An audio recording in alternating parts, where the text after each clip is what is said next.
What's up, historians, ranters, and fellow Magic dorks? Well, once again, Magic is full speed ahead on the content train. We've got some exciting drops like new Phyrexia All Will Be One spoilers, along with the long-awaited Explore anthology that has just hit Arena, as well as some alchemy cards that nobody asked for. Oh, and Hasbro had their little fireside chat where they told investors exactly what they think about Magic the Gathering players. And spoiler alert, it wasn't very flattering. Coming up right now on this, once again, too many things to talk about, and let's be real, probably argue about episode of Mana Rant.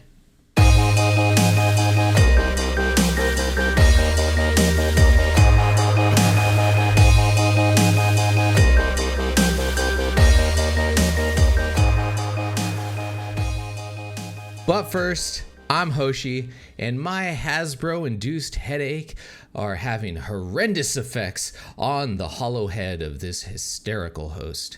And you are listening to episode 100 of the Mana Rant podcast, where, as always, I am joined by a man whose hatred of Hasbro and Wizards is driving him right into the loving arms of a straitjacket. From the comfy corner of his newly padded cell, we have Michael Apollo.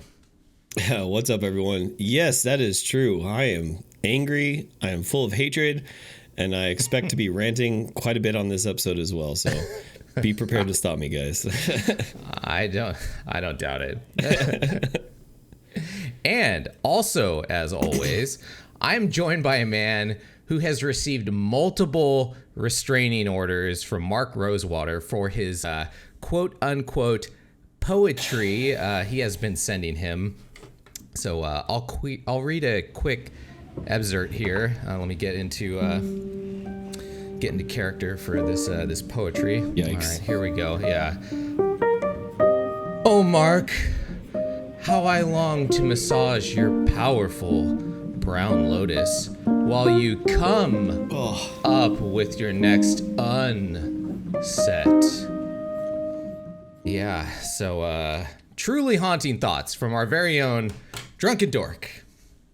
What is up, everyone? It was actually, I think a little more beautiful before, but there was some edits in there because they don't want to be, my two co-hosts don't want to be talking about smegma and taint. But, all right, I'll stop there. But yeah, it's nice to be back. Always a pleasure. Nice to see everyone again. And I'm looking forward to this podcast, especially with the release of Explore Anthology 2. And an alchemy set that I actually kind of dig. Yeah, definitely. All right, so welcome back to the show, everybody. We are the Mana Ranters, three nerds of the highest caliber who've been hanging out playing Magic for 20 years and over 20 years and arguing about it equally as long, if not not longer. And yeah, we talk about everything in Magic. We tend to focus on Arena, but hey, when good news comes up, or good news or bad news or whatever it is, like everything else, we got to talk about that stuff too. So the show is chopped up into a bunch of different segments that mirror the phases of Magic the Gathering. We have Untap, Upkeep, Draw, Main Phase 1, Combat, Main Phase 2, Endstep, Cleanup, and Discard. And the main topics are going to be during Draw, where we go over all the news that's been going on, Main Phase 1, where we go over the Explorer Anthology and like just the new drops, our impressions of that. And Main Phase 2, we're going to go over the fireside chat and everything, all the craziness surrounded around that. So if you want to hop around, there will be a breakdown in the episode description below with time hacks. But with that, let's just hop into our first phase of the show, which is Untap. Untap. And Untap is where we start off the show by untapping some drinks. So Apollo, what are you untapping today?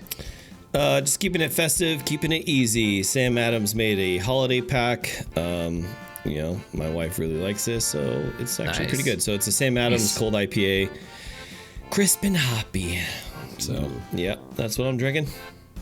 Drunken, what are you untapping? So I got a German beer here. I've been burning myself like quite frequently recently with like I don't know if you guys have heard of Rausch beers. It's like a smoky beer. I hate them. I think Rausch beers are absolutely disgusting. And like I keep buying like locally all the lagers here. Apparently they think Rausch is really fucking cool right now because like it'll just say Pilsner's Northwest lager, and then it'll be smoky, and it just like disgusts me. Anyway, so with that being said, hopefully this isn't a Rausch beer. It is a Anger and Alt beer Dunkel. So it's a dark lager. Yeah, nice. Which I'm excited for. Long-winded there, of course, like always. Hey, a smoky beer sounds like it would taste good. I hate it. Yeah, I'm totally not into it. Yeah. Well, you have bad taste, so I might have to try that. That's true, yeah. And for me, it's the daytime, so I'm having some coffee, but in the spirit of the podcast, I threw some Buffalo Trace Kentucky bourbon in there, as well as some bourbon cream. So cheers, boys, to a good podcast. Cheers. All right, and with that, we'll move on to our upkeep phase. Upkeep, get ya upkeep. And Upkeep is our Reddit rant segment hosted by someone who I couldn't think of anyone better to host Reddit rant than our very own ranting lunatic, Michael Apollo. So take it away. What's up, everyone? This is the Reddit rant, where I scour the internet for the angry and true, the tried and tested. Magic the Gathering brings a lot of anger to a lot of people, mostly me. But, the internet also gets angry. And what a better, conjoining of the two. So this one actually came from one of our homies on Discord from Mythwind. And this is from the subreddit Magic Arena. And it's posted by Moo6669. Nice. And I think it's fitting. I just do the little slackjaw accent here. So let's take it away. Yeah, sure. Kill historic format or refresh it somehow. The staple decks are always the same 3-4 variations of the same 3-4 archetypes over and over. Add broken alchemy cards once in a while, and that's it. Here's that blue-white control, Phoenix, Rakdos are at the top, and there's no change. This format is a ridicule at the moment. Playing against Ominous Traveler and Charbelcher, the only two new decks, are completely uninteractive, fully luck-based, unoriginal, boring, OP combo decks. Yikes! Pretty good. This is absolutely ridiculous. This guy's just going off about like, I don't know what you want. You want historic to be like constantly changing all the time? Play standard, bro, if you want that. But yeah, so the comments as always are going to be really good. So this guy, the first one is like, historic is meant to be a slowly changing format. It should not be radically shifting as much as standard. Yeah, like I said, play standard. Absolutely. And then, and then this one, welcome to the world of eternal formats. It takes truly busted cards being released to shake them up. And that's also correct, because, I'm sure you guys would agree, something like Legacy, I mean, nowadays it seems like WotC's just printing like more power like constantly. So it's definitely more frequent than in the past. But yes, it does take something like truly powerful to shake up a format. Otherwise, you're going to see things kind of get stronger. But Hoshi, what do you think? I mean, sometimes, but just sometimes they'll release a card that makes like an archetype, actually usable, or will have an interaction with something else that had already existed there before. So I think historic gets shaken up quite a bit. But the decks that are strong are always going to be strong in the format, which I think is nice because you make a deck and it stays there. You can continue to use the deck because it's still always strong. But there are like new strong decks that pop up and are good, and there's just so much variety. I feel like in historic. I don't know what the hell this guy's talking about. Yeah, you do see some of the same decks, but I think that's fine. I don't think it should be shifting around.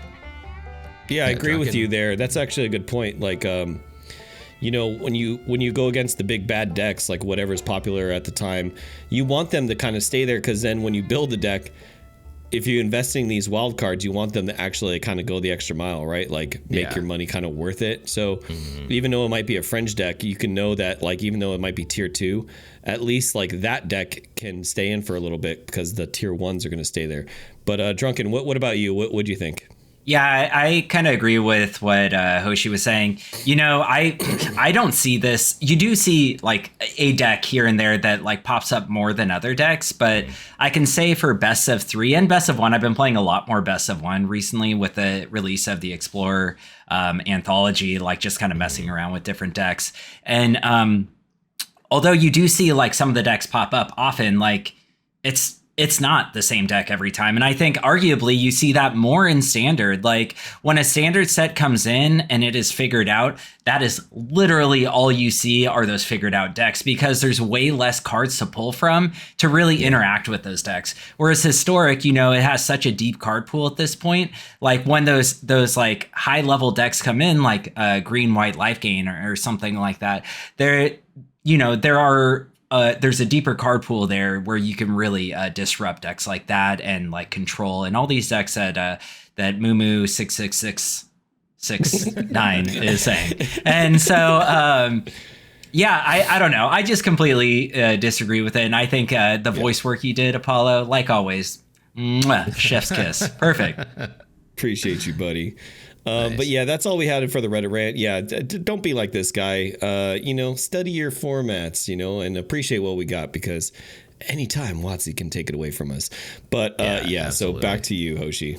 Yeah, great. And this Reddit rant came to us by one of our fellow ranters on our Discord. So if you guys find anything that you think is interesting, feel free to send it our way. And yeah, just like that, it might make it onto the show. And with that, we're going to move on to our draw phase. Let's draw. All right, and draw is our MTG News,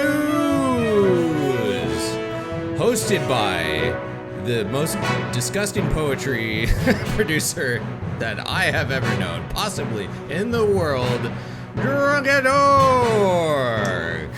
What is up, everyone? This is MTG News, and we have some pretty cool stuff this week, along with some interesting spoilers already. I feel like it's never ending. Every week we are getting a new spoiler for something else that's like maybe not Arena, just Magic related. And we're going to continue to see this as Magic grows. But let's go over the spoilers first. And what we have here is an article, a first look at Phyrexia. All will be one. And I'm not going to lie, guys, these cards look sick. And not only that, I'm just going to say it now. Phyrexian Obliterator is coming into Standard, which is a powerhouse. Wow. We have it in Historic right now, but that means that it's not only going to be in Standard, but it's now going to be in our other loved format, which is Explorer. And this is going to be exciting. This is going to really shake things up. Mono Black being one of the best decks in Standard of recent times. This is going to I'm sure, fuck the format up even worse now. Absolutely. Starting there, do you guys have anything to say about Phyrexian Obliterator? Yeah, I like the art is cool, but I think the old art on this one was like a little bit more terrifying. Like, the art looks cool, but the old one was really like you saw it and you're like, whoa, that is like some crazy looking black creature, where this one almost looks like a sliver a little bit more. But yeah, I'm very glad that, the standard mono black is getting the help that it really needs. Yeah, I know, right? This art looks like someone like on the design team had like a crazy drunken night and then they were hungover eating like fucking mozzarella sticks and watched Predator, Alien, and Jurassic Park like back to back to back, and then they're like, "This is what I'm going with." Like it looks like a dumb T-Rex, Predator, Alien. I don't know. Yeah, you're right. It does kind of look like Alien.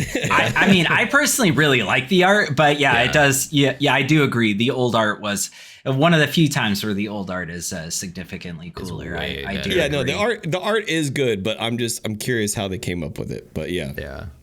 All and then, so I'm going to go back up to the top of these spoilers, and it's going to be Jor Kadeen, First Gold Warden, and it is a red-white legendary creature, human rebel. It has trample. Says whenever Jor-Kadeen First Golden Warden attacks, it gets +X/+X until end of turn, where X is the number of equipped creatures you control. Then if Jor-Kadeen's power is 4 or greater, draw a card, and it's a 2/2. This just seems like a brawl card. Do you guys have anything to say about this?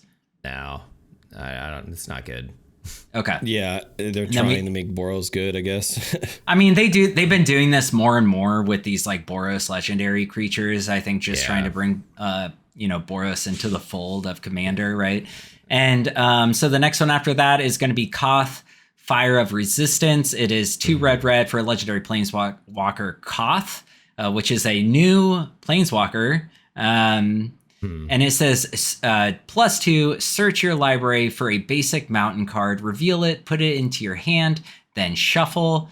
-3, Koth, Fire of Resistance, deals damage to target creature equal to the number of mountains you control. And then -7 is you get an emblem with whenever a mountain enters the battlefield under your control, this emblem deals 4 damage to any target, which seems insane to me.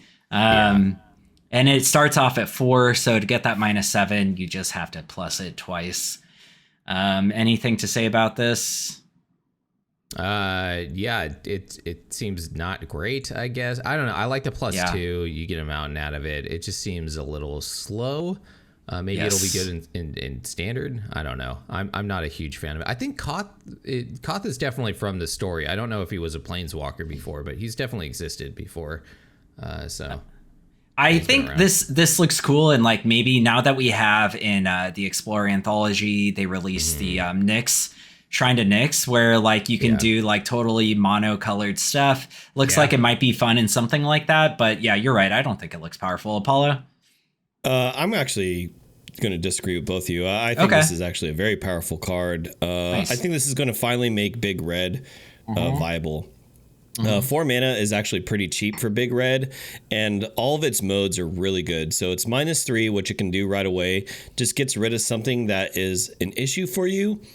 But it's +2, like already putting it at 6 loyalty. So like the next turn, you can get it up to 8, and then -7. So with mono red devotion, like when you get Nykthos and then Fanatic of Xenagos and stuff like that, like this is going to put like mono red devotion, Big Red, like on the top, I think. So maybe not impactful right now, but this is definitely a card I would keep my eye on in the future. And I think it's weird that they put it at rare as well. Yeah, I was going to mention that. Yeah, that's good. I mean, that goes to show that maybe they're going to have like a series of planeswalkers in this, where they're going to have some that are like, and quote unquote really powerful, and maybe some that like don't see like they have a lot of impact hitting the board. You know what I mean?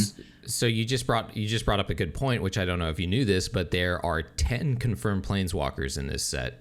Yeah. In this article it talks about, and so we have Jace. There's also Kaito. There's oh man, what is her name? Kaya. Yeah. Then Core, and then we have Luca again, and then we have the Nahiri. Yeah, Nahiri. We got Nissa, Tyvar, Vraska. Yep. And the Wandering Emperor. The Wanderer. Yeah, and 5 of them are going to turn into Phyrexian sleeper agents. So pretty cool. I really like that they did this, where they unveiled that there's 10 of them that are going to be in there, and 5 will be sleeper agents. So Koth is not going to be turned. So we know that that's one that's been excluded. So I kind of like the mystery of this, of getting to like guess which ones are going to turn in, like be Phyrexianized, So there's already some unofficial spoilers that show you which ones are, but we don't have them here. I don't want to talk about them. They're not officially announced, so like who knows if it's even real. No, they released some what ifs apparently. Like what? No, someone actually has pictures of them holding them. Oh, okay. Yeah, but it's just unofficial stuff. Okay. Yeah. Yeah, I don't want to know. I want to kind of like keep the guess, because I've got my own guess. I think Jace, Nissa, and then Vraska and what's his name, Luca, are going to be turned. Yeah. But or maybe I think either the Wandering Emperor or Kaito, because I think that's interesting story play, because they're both like, it'll be like hurtful for one of them to see one of them change. So I definitely think one of them is gonna get switched up. But yeah, anyways. Cool. Exciting. All right. I'm going to go on to a card that I really personally like. I just don't know how playable it's going to be in our beloved set, and that's Elish Norn, Mother of Machines. It is 4 and a white, so 5 mana, pretty steep for a legendary creature, Phyrexian Praetor, and has Vigilance. And it says, if a permanent entering the battlefield causes a triggered ability of a permanent you control to trigger, that ability triggers an additional time. And then it says, permanents entering the battlefield don't cause abilities of permanents your opponents control to trigger. And it is a 4/7, which was the original Elish Norn's power and toughness, which is pretty cool. You know, a throwback to that. This card seems really powerful, like incredibly powerful. But I just like at 5 mana, it's hard to imagine that this is going to be super playable. What do you think of this, Apollo? I love this. Isn't this Paradox Engine just on Elish Norn, or what's that card that does this? Panharmonicon. Panharmonicon, but Panharmonicon, yeah. But this puts hate on So like Panharmonicon just doubles your triggers. It doesn't put hate on anyone else. This puts hate on your opponents, which is crazy. It's Panharmonicon, so this is like and it's super Panharmonicon. It's right? like strict, but it's also strict Proctor. You know, except for like that, where it's anything that comes into play. I would say Hushbringer, but Hushbringer only works on creatures, I think, and this works on any permanent. Yeah. So it's like strict rightfully Proctor, so except you that can't pay. the biggest it's crazy. Yeah, rightfully so that the biggest like step on me queen is like, fuck you. I will do everything that I want to do. Like, I like it. I think this card actually will be viable. 5 mana is a little steep, but for the decks that want to probably play this, maybe like Death and Taxes, or where you're trying to like slow the game down, once she hits, it's a threat that like immediately needs to be answered. And she's a great blocker. Like, she's an amazing blocker, and Vigilance is obviously really good when you clear the board. So I like this card. I'm just saying it right now, I do think it's going to be seen and constructed. So cool. Hoshi, for Reanimator, it seems pretty cool. Like, if you can bring back multiple cards, right? Like, then you bring this back, and then enter the battlefield, triggers happen additional times. So it seems very powerful, like on the surface, but like you said, it's 5 mana. And it's doing some weird things where it is doubling your ETB effects, and then it's stopping the ETB effects of other. There could be a downside to that. Some decks don't want their ETB effects to be stopped, like the Lotus Field coming in. So there's sometimes are like Croxa or something like that, right? There's sometimes where you don't want to stop your opponent's effects, like that. Their deck actively goes against that. Like, their decks like that play strict Proctor, because they want to stop their effects. So this could work against you maybe at the same time. I don't know. I really like the card though. I think it's interesting. I just don't know how powerful or playable it's truly going to be until we start seeing some decks built around it. Yeah, I just think at 5 mana, these abilities are just it's too late in the game, I think, already for these to have any effect on the game, like however you say that word. Consequently, whatever. But you understand what I'm trying to say. Like, I don't really think that like this is going to make a huge impact on turn 5, whereas like turn 5 with the other Elish Norn, like if you cheat it into play, even turn 3 or 4, if you cheat it into play, the other Elish Norn immediately makes an impact. And so like that's my only problem with it. I do like it though. It's a fucking dope card, and it's like flavor wise, it's like perfect. So next one's going to be Slow Bad Iron Goblin for 2 and a red, legendary creature, Phyrexian Goblin Artificer. And it has tap, sacrifice an artifact, add an amount of red equal to the sacrifice artifact's mana value. Spend this mana only to cast artifact spells or activate abilities of artifacts, and it is a 3/3. So this to me seems really strong and like potentially has like some broken potential there. So like I'm curious what you guys think, like if you're interested in this at all. Not exactly, just because it doesn't have haste. If it had haste, I think it would be, but That'd 3/3 be even coming in better. at 3, yeah, and then you got to wait a turn and sacrifice something. It just feels a little slow to me. Maybe I think if it had haste, it would be much better. So I don't really see this seeing a lot of play, but maybe I'm wrong. I don't know. I like this in the future of Tron. Typically in the past, you would see like mono green Tron or like Gruul Tron. And this is something I can see that can like fit into that slot. Yeah, it is 3 mana with no haste, but again, it's a threat that like must be answered. So it kind of like fits into that slot to where your opponent might not really care about it and just kind of ignore it, which is a good thing because then you can like kind of do your thing on the next turn. If they do get rid of it, then whatever's in your hand, like Karn or some other more powerful card that you do on turn 4, that's not getting rid of, right? So like that's like it kind of like fits in. I kind of like this card like actually quite a bit. What archetype will it fit in? I don't know. Like, but I think it'll fit into like Artifact Tron style decks.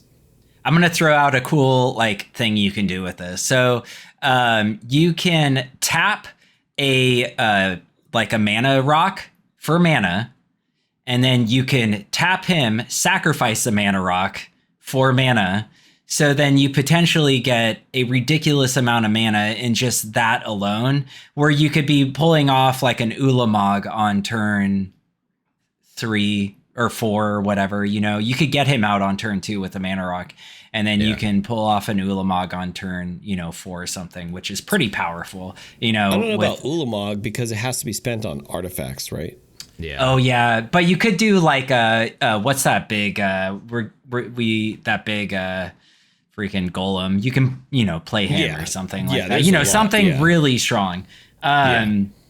Which I do like the idea of that. You're right. Yeah, you can't do Ulamog, but you can do some pretty beefy dudes. And this, I want to mention this real quick. This picture underneath him is like what nightmares are made of. It's like a vagina monster, dude, with like a person in the middle, right? Totally. Like you're like, you're spreading the vagina lips and then, oh shit, dude, there's like someone in there.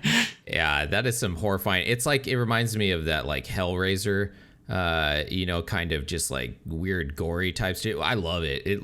This is like what kind of got me into Magic. Yeah, it's like dope. It was horrifying art like this. And it's Venser.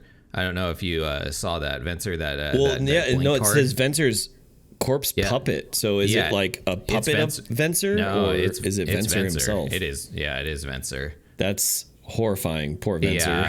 Yeah, yeah, it's He's great. a fucking robot. Kaiju. I love monster. the art. Little Hoshi is very excited by this art. He's just like, oh, gross. Yeah. All right, and then so finally we have one more, and it's this is really interesting. I think it's Blue Sun's Twilight, which is X blue sorcery, rare, and it says gain control of target creature with mana value X or less. If X is 5 or more, create a token that's a copy of that creature. So on the surface, this seems actually kind of powerful, but what I like about this, so we have the Zenith spells, right? Where it's Blue Sun Zenith, Green Sun Zenith, all that. So, and they all like have a similar, ending part to their text where it's, you shuffle it back into your library. This says if X is 5 or more. So I assume that like maybe the number will change between the different cards, but I think there's going to be something that's going to happen if you hit a certain number with the X. So this card seems like pretty cool, I think. What do you think, Hoshi?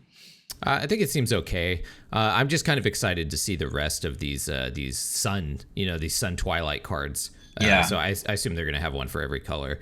And when they come out with these, generally, 4 of them are bad and 1 is good. One of them multi-play or something like that. So I'm excited to see the one of these that is truly busted. I don't think this is the one, even though this is, this can be a very powerful effect, obviously. Stealing something and then doubling that on the other end. So this could be like a very, very much a one-off of in like control decks, If I was a betting man, I'd say it's the good one's going to be black or red. Yeah. The problem I see with this is that it's creature. So it's not creature or planeswalker or anything, you know. So Permanent, against a control, yeah. So against a control deck, this is not very good. But it seems interesting. All right, Paulo, what do you think of this card?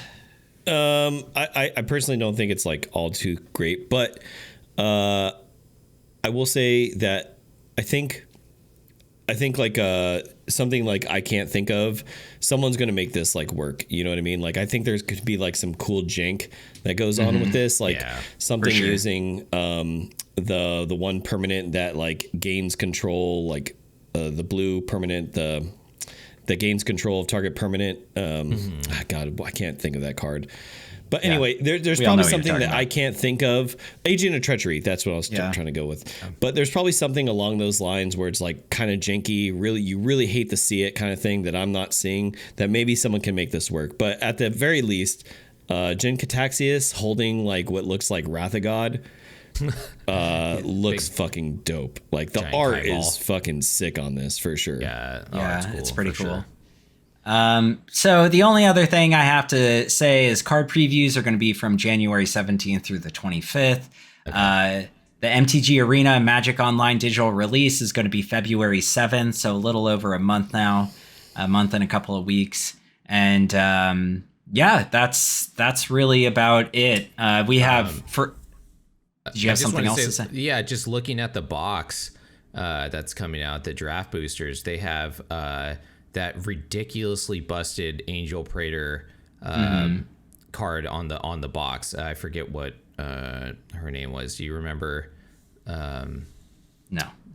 No. You have the deck in your Super Friends. I played against you playing this deck where it would proliferate every turn. Oh, yeah. The 4-color one. I don't remember Atraxa? what it's called. Yes, Atraxa. Yeah, Atraxa is on the box. So I think Atraxa just might be coming to this set, which it was a commander only card, I believe. So that'll be interesting to see it in a main set. Yeah, we'll see. I mean, the thing with Phyrexian creatures in general is they're often like really high mana cost. So like you don't see them unless they do really broken stuff and you can reanimate them. You don't really see them in like the older like formats, the like historic and legacy and stuff like that. Yeah. Well, since I do want to say, like, as you're scrolling down, for those who like can't see the website, of course, there's fucking draft boosters, set boosters, collector boosters, bundle packs, jumpstart boosters, commander decks, the complete edition. Of course, WotC has to print a million fucking things. So much. Oh, there's like 10 versions of Elesh Norn now, too. There's like the basics look dope, though. I mean, it sucks that they're foil because they're going to be fucking pringled as fuck. Oh, yeah. They do look really cool. This is so much, just so many. Yeah, it's not surprising. Like it's just gonna continue to be more and more like this. You know, as the company grows, the product grows. Like it's to be expected. Yeah. And I personally have been playing the Jumpstart with my wife recently, and I love Jumpstart. Even like these other ones, like the these like Dominaria and whatever, where there's very limited versions of it. Like you still get a random rare in each pack, so it changes it up enough. All right, so there's one more thing I want to talk about in news, and that is a quality of life improvement from Arena, and it's actually pretty dang sweet. Quality of life, what's that? What does that mean? Yeah, that doesn't exist in Arena. They don't do those kind of improvements. I don't know what you're talking about. So you say. I'm trying to find it here. Dude, Hoshi, you deleted like my links, bro, in here.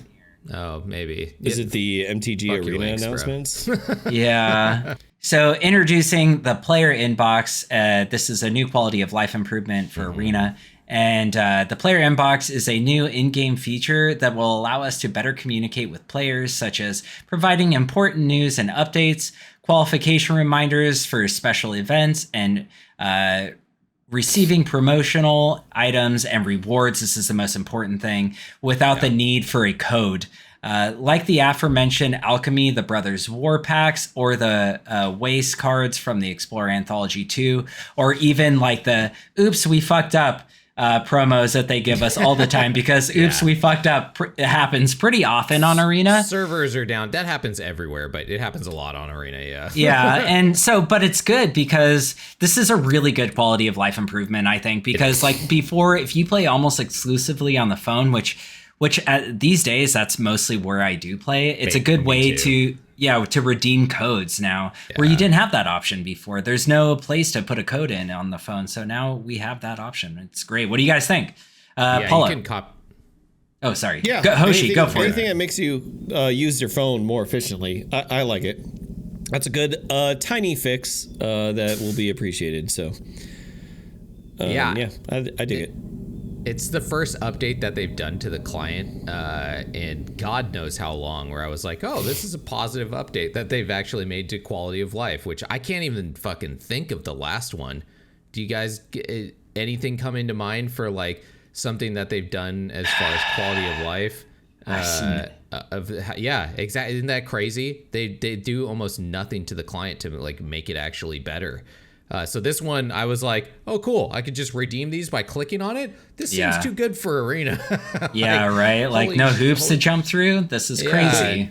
So I'm a little confused. So on my phone, I automatically got like the repair recharge code or whatever. You didn't have to it put gave a it code to in. me. Yeah, you just click a button. But on the website, it says redeem your code on the account profile page to receive it. So I'm a little confused. Do I get it twice? No, because they already gave it to me for. So I don't think so. They don't know how to run a website either, or no. There's probably still the ability for you to like paste it in there and redeem it that way. And I don't think you necessarily have to like my Arena client was running fine on my phone without the update, and like there was no option to update it or anything. This is like something. There's a little rant. So like I was confused. I was like, oh man, the Explorer Anthology was supposed to come out today, and I don't see it anywhere on the website. I don't see an update anywhere. Like what's going on? And then after that, I deleted the app, reinstalled it, and then I was able to put the update. Then I was able to get all those quality of life improvements. But before that, maybe the same thing was happening on the app on the computer where people were still just able to put it in there. Also, people just ignore shit. So someone could see all this little mail thing and be like, what the fuck is that? Whatever. I was annoyed when I first saw it. I was like, great, now they can just send me messages all the time about their new whatever, But almost all the messages were free stuff in there. So pleasant surprise for once. Yeah. It's good. Yeah, no, I agree. And they're still going to do that. They're going to bombard you with bullshit for sure. Absolutely. But like, overall, I think it's a good thing because like I personally don't mind looking at MTG news, whether they're trying to sell me stuff or not. Like I just want to know like what's new and it's a good thing. Mm-hmm. Cool. Anything else? That's it for news. All right. Awesome. Well, with that, then we'll move into main. Whoa! Don't die there, buddy. Move into what? Into main phase 1. Main phase 1. Nailed it. So in main phase 1, we're going over the Explorer Anthology and in less exciting news, the Brothers War Alchemy, which I don't know I haven't even really looked at it. I know they gave us 6 packs for free with that one, which seems like a lot for them. They usually only give you 3 packs. So it seems like once again, they're like, hey, please play Alchemy. Here's a bunch of free cards. For it, right? For sure, dude. The nonstop Alchemy promotion is non-ceasing, man. So first off, before we get into that shit show, let's talk about the Explorer Anthology. What do you guys think of it so far? Apollo, you want to take this? I'm voting with my wallet. I didn't buy it. And I'm not going to buy it. I'm still refusing to buy anything that Wizards has because I'm still like really upset with WotC as a whole. But even then, I still think the anthology is pretty lackluster. I don't think it's going to impact really too much of anything. And as of late, like with the whole Brothers War thing, I think it was actually like kind of a letdown. So really? Okay. All right. To- Drunken, to each- you feel differently, clearly. So like I mean I agree a little bit with what Apollo's saying, but then I also like disagree. Like I think a lot of the cards that are going to make a huge impact on both Explorer and Historic are uncommons. With a few rares that I think are really really good, but overall. I really like this anthology. I think this is significantly better than some of the historic anthologies that we've gotten in the past. Like, I'm not saying it's the best one by any means, but I definitely think it's better than the first Explorer anthology. It's like more interesting, I think. And especially with the release of these pain lands, right? The ones where you can tap for a color or tap for a colorless or whatever they call that. It goes really well with these Eldrazi that they release. Like they were actually planning something, like they had intentions there.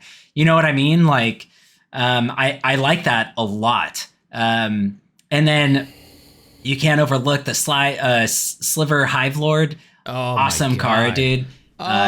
So happy. So happy. It's such an incredible card, and it goes great in slivers, makes playing sliver jank even better. And then, of course, Ethereal Armor. I'm really happy this card entered. Dude, so good. It's so Brave good. the Elements, also another incredible card. That's why I'm saying the uncommons in this and commons are like pretty legit, man. Like I think they did a good job. Zulport Cutthroat to ping your opponents. And Fiery Impulse, like Satyr Wayfinder, dude. Satyr Wayfinder's good. Yeah, I wanted to expand a little bit. All those cards I can just craft on my own. You can. The uncommons and commons you can.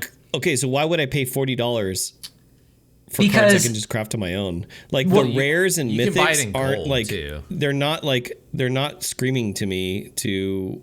Why would I even spend the gold? Why would I spend my hard-earned gold on cards I can craft on my own?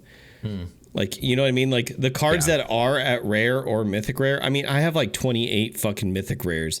Yeah. Like I'm just sitting on them. So I guess if I want to make a clever impersonator deck, then I can use those rares or like a fucking World Breaker or a fucking Sliver Hive Lord for, Historic Brawl.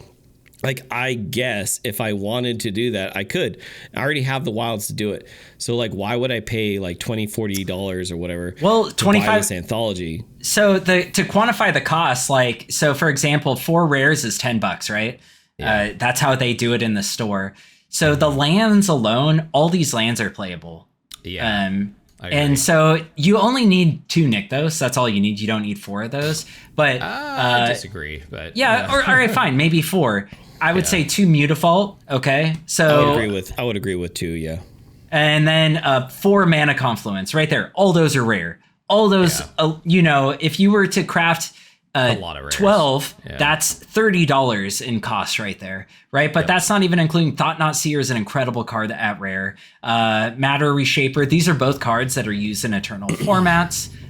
Sliver Hive Lord, Courser of Krufix, Eidolon of the Great Revels, Soldier of the Pantheon, Eldrazi Displacer, Eerie Interlude. All these cards are rare mythic. And like they all play a role in these older formats, and so I totally think this is worth it. Like you're right, not all the cards. Clever Impersonator, I don't ever see myself using that, but these other cards, like I've already been like messing around with, and totally worth it to me.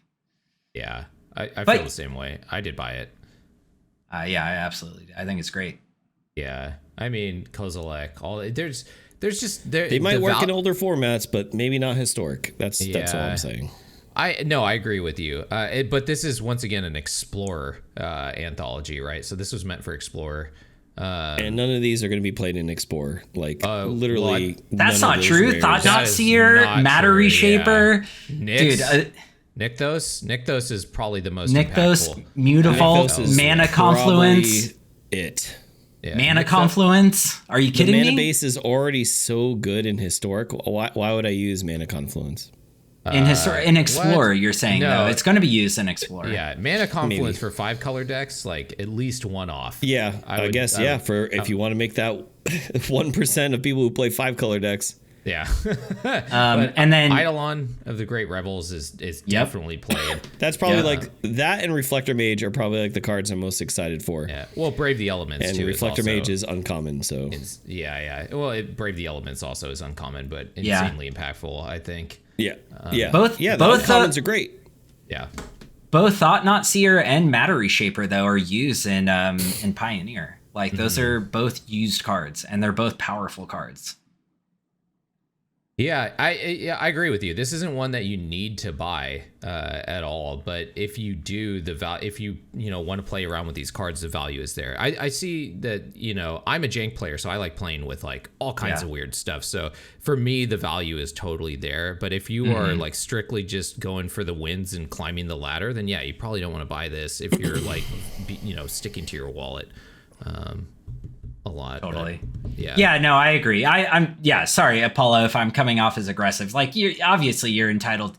You're only entitled to my opinion. You're entitled No, to obviously you're entitled to your own opinion. And like, to tell you the truth, the card I've had the most fun with so far is Shaman of the Pack, dude. I love this card. My God, I have been murdering people with this. I'm like, Really? collect a company into you're dead. No, I mean, great. like, the cards are, like, individually, when you look at the cards in a vacuum, they're cool.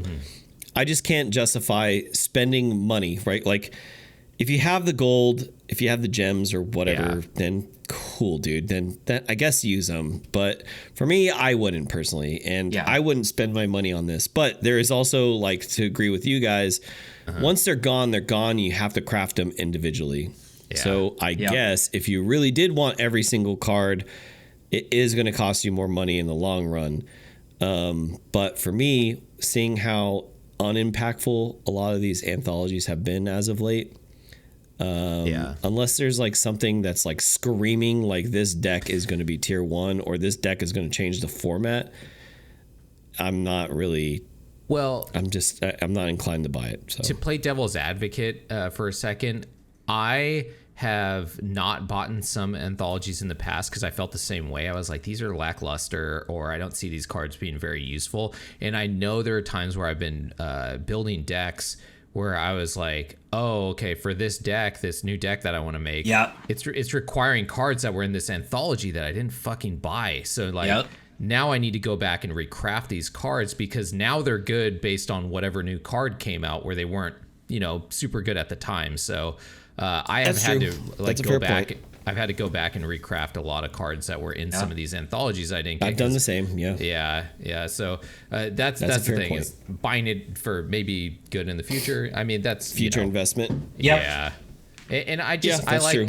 I like giving like buying these because I like the anthologies. So it's like you said, vote with your wallet. This is something I enjoy. So agreed. I'm very much willing to buy. Oh, dude, trust me, I'm like sweating and like one hand is like trying to click X out of the client and the other hand is like buy like all the fucking things on the store, like the stupid like or not the unhinged the basics that were just released, like what was it, the Mirrodin basics or one of the old school basics.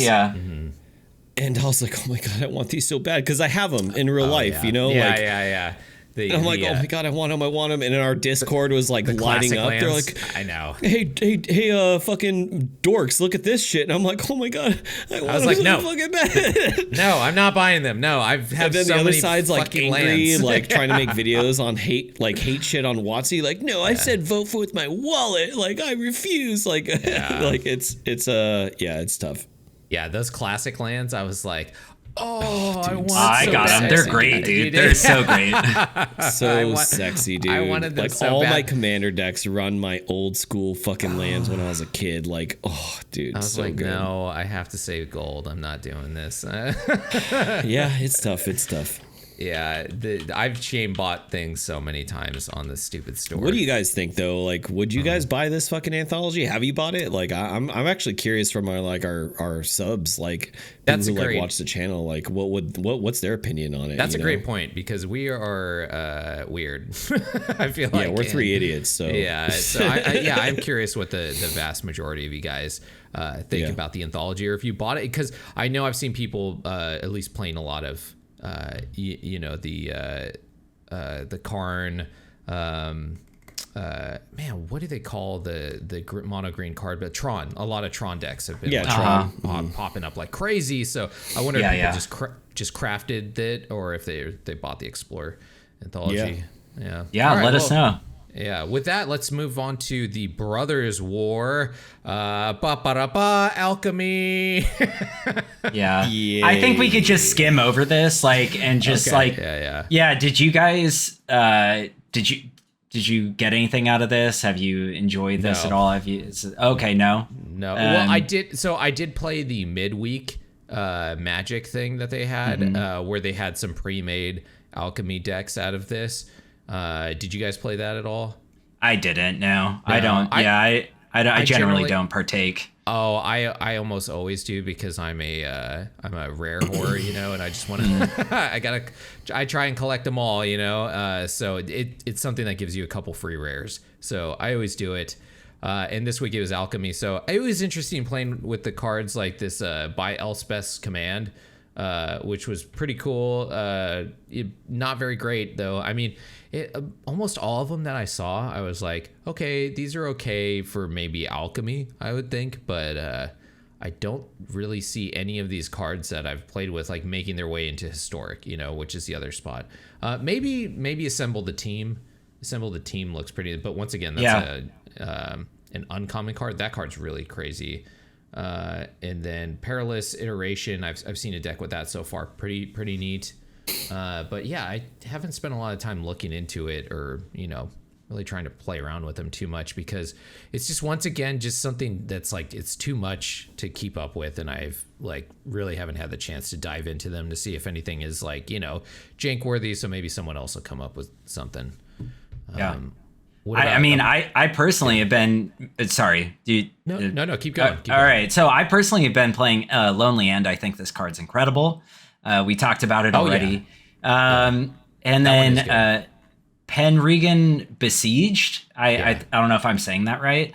I've been I crafted a deck. I haven't really played it enough, and I need to mess around with it, where I'm trying to do some type of enchantment, type deck, Enchantress with this. It seems really powerful. I haven't drawn it enough to really have a grasp that this is good, but this seems really good in that style of deck, especially at 2 mana, which is and it's only 1 black, right? So it really doesn't cost you a whole lot. You could even splash black in an Enchantress style deck. But besides that, you're right. I don't think this set is particularly amazing. I do think though that out of all of the alchemy sets, and this just says something for alchemy as a whole, that this is one of the better ones, I think. There are a few cards I've seen in it where I've oh, that looks interesting, Gixian Recycler. This card has potential. Or Forge Fire Automaton's pretty it's a reanimator card, pretty good.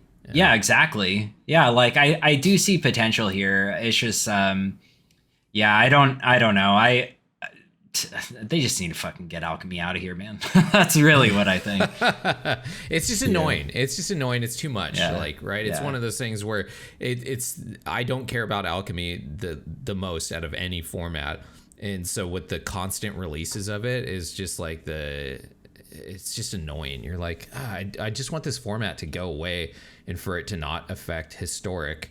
I don't mind digital cards coming out, but it's just the whole stigma of alchemy being around it too, and just the constant push for it is exacerbating, I feel like. The power level's so low too, right? Because they try and make it a better version of standard or whatever. Exactly. And so it's not. Yeah, they've done a couple cards that were very busted, right? That they had to end up nerfing, and they were doing the constant fucking rebalancing at first. I'm glad they've slowed way down with that rebalancing bullshit. That was very annoying with them just oh, we're messing with the game all the time. It's fucking stop, please. Yeah. Really what, my card just changed and I have no idea unless I'm watching news constantly. Great. Yeah. Thanks at least just leave our beloved format alone. Yeah.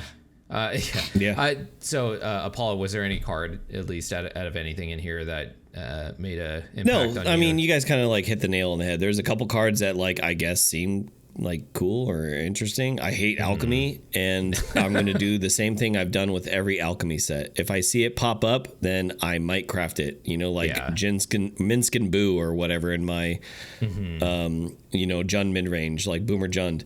But, you know, again, like our fucking Discord, the ranters will fucking proclaim what is true and what's correct. And we're going to hold a tournament, and it seems like a common consensus that they want, if we do a tournament, no alchemy cards, right? Oh, okay. So yeah, that's cool. a testament to it. Like, so does that mean like people just don't want to play fucking historic with alchemy, right? Like, yeah, I don't know. It's an interesting thought, you know. Yeah, I wish there was almost another eternal format, right? Like one with alchemy historic. Alchemy historic. Yeah, exactly. Like it's only paper cards, right? But with all the historic cards, right? Historic without any of the without any of the digital cards. I do like some of the digital cards. I'm not gonna lie. I really do like some of them, and I like some of the effects of them. Like I think Seek and some of the mechanics are very cool. But I also am kind of sick of just alchemy. Well, Seek originally came out of historic, so that originally came out of like the Jumpstart or Horizons or whatever that shit was called. That's where we got Seek from, and we got these digital only cards that were in historic. And like, there was some really cool stuff in there, and like there's potential like going forward with the alchemy, like having some cool stuff. Like I have no problem with them making alchemy cards. The thing that I think everyone gets bugged by is the fact that they disrupt our format by affecting the cards that are already in it. And that's really where they just need to fucking stop. Yeah, you know? I think that the overall overwhelming consensus is that everyone loves historic, right? It's like next to standard, it is the most played format, you know, which says a lot because standard has always been like just the behemoth and it's the easiest like thing to get into. Historic is an overwhelming beast to get into, and with so many people playing it, really shows like what an awesome format it is. And I don't know anyone that's like the hype about, you know, all these alchemy cards coming into historic. If anything, it's the exact opposite, right? Everyone is like, please stop. Yeah. we like historic except for this one aspect of it. Yeah, right? exactly. Except for our one, our Reddit ranter this week who just thinks that historic needs to be just torn down and reshaped. I don't even know what he meant by that, by the way. What the fuck is he talking about? Yeah. Just redo it. Just redo all of historic. Yeah. Oh, okay. No problem. Sure. Okay, lunatic. What are you fucking talking about? He put a lot of thought into that one. Yeah. Exactly. That's like the people that are like, I don't like government. Just get rid of it. Oh, that'll go over fucking awesome. Yeah. Perfect. Great idea. So, all right, cool. So that's it for Brothers War then. Unless you guys got anything else. No. Okay. Nope. Fantastic. Well, with that, let's move into our combat phase. Dorkish Combat! And combat is our horseshit card game, hosted by none other than Drunken Dork. What is up, everyone? This is Combat. This is where I change up the game every week. But last week, Hoshi introduced me to he's like, hey, you should try this Jeopardy style series of questioning. And Apollo was not happy about it. And so, with that, I was like, oh, you don't like it, Apollo? Well, then we're doing it again. And so, so this week it's going to be a Jeopardy style line of questioning where I'm going to ask these guys 5 questions, and it's up to them to hopefully get them right. Last week, Hoshi, impressive. You got 4 out of 5 right, which is incredible. Yeah, impressive. So when I say the question, you can just make your own chime, and then I will go to you for answering. Yeah, bing bong. Okay, cool.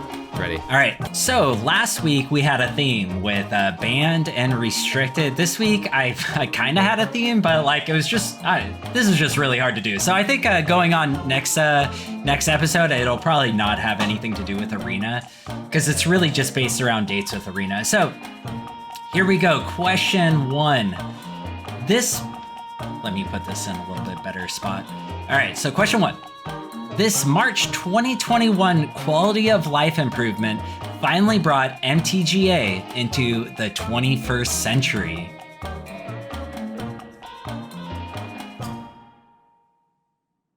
Oof. Life improvement. No, if you get it wrong, it's just fine. Ding dong bing bong. Okay, go for it, Apollo. Direct challenge? No. Oh. Yeah. All right, Bing Bong, I guess. What's that? Chat? I don't know. No. So it's mobile. It was brought into the mobile space of March 2021. All right.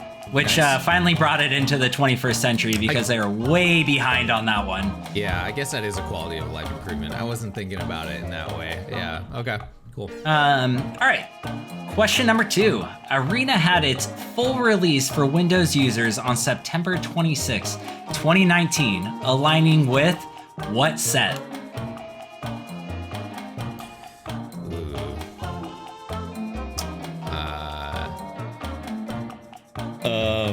Bing Bong? Ding. Did you say it? Yeah, I said Bing Bong. Ixalan. Ixalan. No, that is wrong, sir. Ooh, ouch. Ding dong bing bong. Go, Apollo. Kit? No, that is also wrong. So, Oh, wait. I know I got it wrong, but is it Kaladesh? no, it is not. Wow, So, that's okay. Arena was in full release. So, that was all in beta, actually, open beta. Okay. Arena had its full release September 26, 2019, shadowing its release of Eldraine. Oh, wow. Okay. Yeah. It seems like it was out for a while before Eldraine. That was its we're not It was like beta. open was beta, beta, at that beta. point. Yeah, it was open beta. And so that's when it was still in a beta. I thought it was still in Yeah, beta. I know. It's I still thought it in was beta still in right beta. now. I thought it was still in beta. Okay. All right, That makes question, sense. Yeah. Question number 3. December 2021. The release of this would change Historic for the foreseeable future. And not in a good way. Ding dong bing bong. Go. Alchemy. That is correct, sir. Damn it. Nice.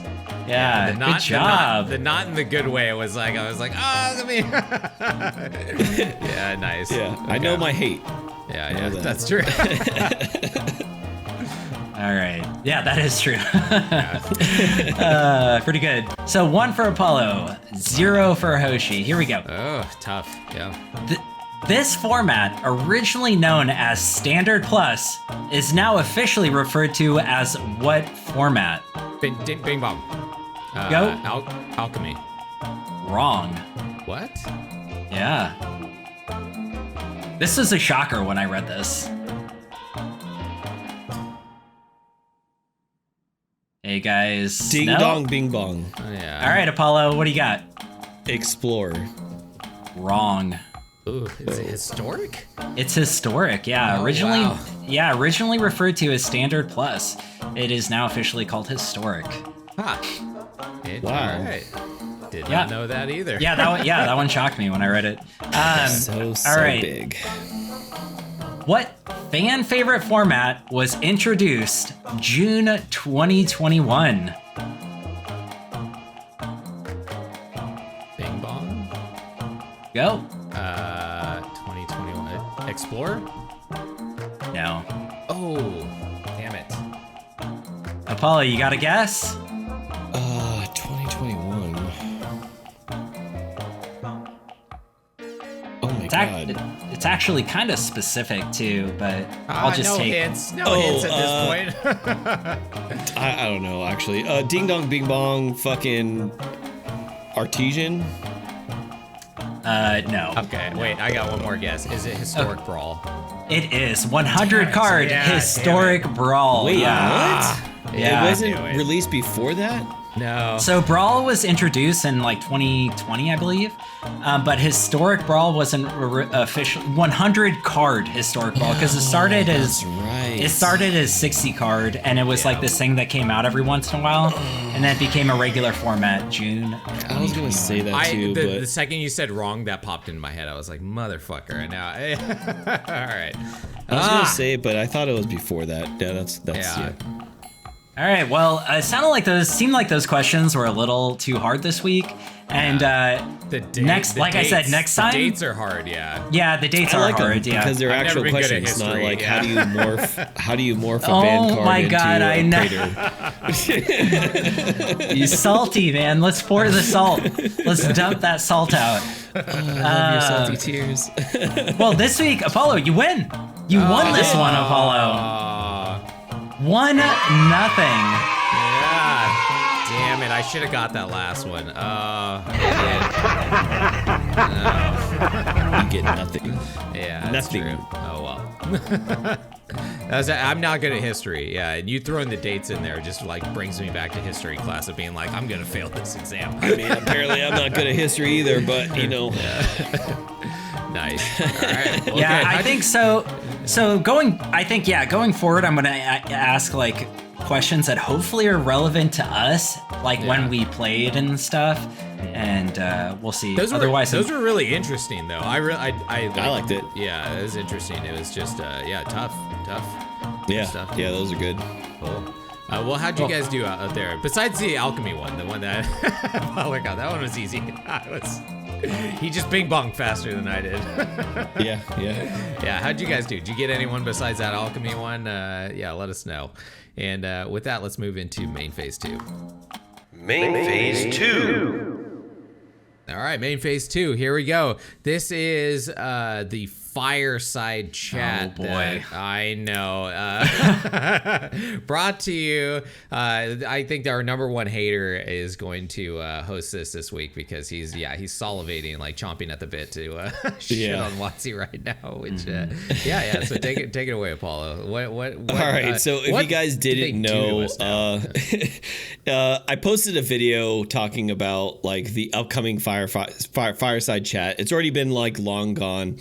And I will also post up a follow-up video on my personal thoughts on the fireside chat, but I kind of wanted this podcast to go out first because I really do want Hoshi's and Drunken Dork's like opinion on this and what they overall think, because I know like all three of our views are pretty varying. So if you don't know, in like a corporate world, the fireside chat is kind of where corporate douchebags get together and kind of talk about said product. In this case, it's Hasbro and the future of Magic the Gathering and all their other IPs.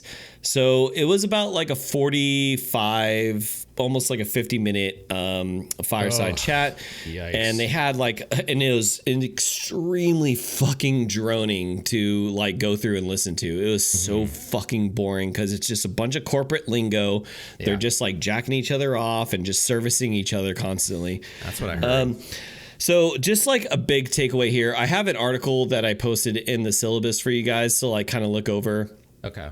That's like going to be like a good like overview of everything that's been kind of going on. I'm going to touch on like a couple of things. So pretty much like I really did initially like the host that she was like asking some pretty like pushing questions. But of course, the president of WotC and the CEO of Wizards are going to give like very plastic, very fucking fluffy answers. So, but according to Wizards of the Coast, right, there is approximately 50 million active Magic players with a mean age of 30. And most of them fall between the ages of 13 to 45. So pretty much they're like, it's pretty much everyone. Everyone plays Magic. Like, I don't know how much I agree with like this age group. It just seems like a wide net. But I mean, sure, I guess kids play and people who are old that grew up with it play just like us. So roughly a third of players have played for less than 3 years, while another third has played for over a decade. They classify 80% of everyone who plays are casual, and there's only 20% of us who are actually competitive. And then they said Commander is the most popular format, which I do agree with. Yeah, sure. With 70% playing the format regularly. So there's a lot of things in this article. I'm going to post it in the description below. But some like key takeaways from the fireside chat was they're not going to slow down. Yeah. So they're actually going to speed it up. They're going to rank it up. We just saw that earlier today with the fucking Phyrexian set. Like they're ramping that shit up, bro. Like you're going to get everything. Jumpstart with everything, collector sets, secret layers, all up the fucking ass. So they barely touched on Magic 30. They said that in their research, they don't view as anything they've done as a negative. They said in their research, they're actually doing successful. Of course, you have to understand this is for investors, so they're not going to lie. Or, I mean, in this case, they are, but they're not going to like tell the truth, and say like, we're actually, people are pissed off at us. But there's a lot going on here. Yeah, they're trying to like quell the because the whole reason they did this was because of the Bank of America thing, right? So Bank of America came out and they were like, oh shit, like our stock plummeted. We need to ensure like our investors that everything's okay, right? That was the whole point of this thing. So one thing this article, like it barely touches on, but something I do remember from the fireside was the host, she asked, what do you have to say about them, about you guys printing too much product? People are saying you're printing way too much product and that you're saying like, people can't buy this stuff and everything like that. Like, what do you have to say about that? And they both said, the female, I can't remember her name, the CEO of WotC, right? Oh, yeah. And Cox, the president of Hasbro, they're like, actually, that's wrong. That's actually incorrect. We had the reprint Warhammer 4,000, 40,000 or whatever, 40K 3 times. So obviously people want to buy this stuff. And yeah, they are right. Warhammer was extremely popular and they did have to reprint it, but that's one fucking thing. Yeah. That's not everything else. So they obviously pick what they need to fucking, disclose. And they're not disclosing the rest of the situation where like, Dungeons and Dragons was like a big failure. A lot of D&D fans were really upset with how Magic treated that IP. Obviously there's so much secret layer. I mean, it's stuff that we've said time and time again. But I hope you both at least looked into the fireside chat. But pretty much what it comes down to is they're not slowing down. You are wrong. You, the player, you're wrong. They are right. And they're actually going to focus more on D&D and make D&D the next big fucking IP. So, Hoshi, what's your takeaway on this, on the whole debacle we've been talking about the last like month? Oh man, it's tough to listen to them, talk like this, but it makes sense because they're not talking to us, which I've heard that from so many like people. It's like, hey, this was not for Magic people basically, and that they were getting into stats about like basically they don't give a shit about like us three is what I took away from a lot of it was that since we're the like the lower percent of people that play, that people actually that like care about the game, and they basically said fuck them. Fuck that. Those people they're sticky. They're the people that are not going to go away, and we don't give a shit about them. We're going to cater to the casual people, who are the major. Which, from an investment standpoint, that makes sense, right? And like they're looking at the amount of money that they're gonna try and pull out of us, and that's not us. It's about the casual players. But when they do that, like when they talk about that, I don't know. It feels like them overprinting stuff and making all these variants and stuff. Like, do the casual people care about that? Not really. I would think like more like investors and stuff would. So the things that they say and what they're doing doesn't make any sense. I don't know. It's all very like weird and conflicting to me. It's also insulting. It just felt insulting to hear that kind of stuff, that they don't give a shit about any of the feedback, basically, is what I got from that fireside chat. All the shit that the Bank of America said, they were like, no, that's not a thing. And basically everything that we think is right, and our numbers show that we're right. And so the fans are wrong, right? Once again, they basically just said, it's like that meme that you You know, that you keep showing the one where, where it's like, wait, it'll be popped up right now. Yeah, it's like, wait, am I wrong? No, the fans are wrong. Yeah, the players are wrong. Exactly. It's like what?